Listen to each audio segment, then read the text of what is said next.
भारतवर्ष का नाम ऋग्वेद काल में चक्रवर्ती सम्राट भरत पर पड़ने की कहानी। इसके अतिरिक्त 2000 वर्षों से भी अधिक पुरातन महाराज खालवेल की हाथी गुम्फा शिलालेख, जो भारतीय इतिहास के धरोहर के रूप में संरक्षित है, में भी ऋषभदेव, उसके पुत्र भरत और भारतवर्ष के नाम वर्णन उल्लेख है।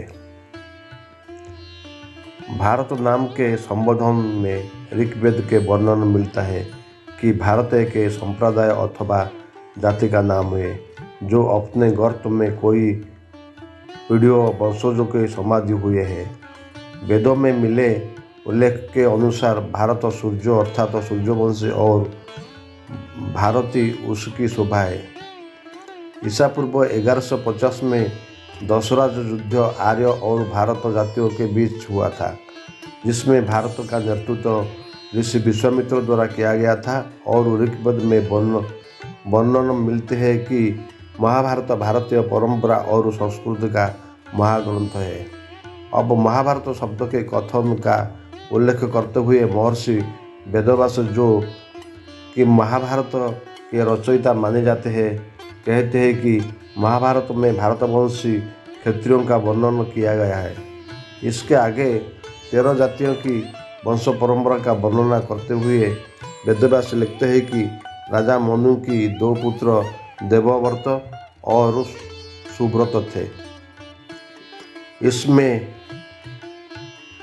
से सम्राट के 3 पुत्र दशज्योति, सातज्योति और सहस्रज्योति थे। ये तीनों ही महाप्रतापी और विद्वान थे।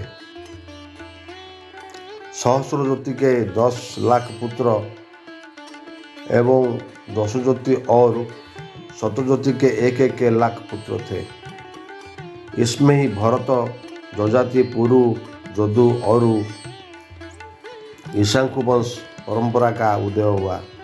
दुष्यंत और शकुंतला का पुत्र दुष्यंत पुरुवंश की परंपरा को आगे बढ़ाने वाला था। इसके आगे वेदव्यास ऋग्वेद काल में भौगोलिक वर्णन करते हुए लिखते हैं कि उस समय प्रदेश कोई वैदिक समूह अथवा जातियों के विभाजित था, जिसमें गांधारी, पुरु और भारत आदि, जिसमें भरत और पुरु दोनों ही महत्वपूर्ण जातियाँ थी।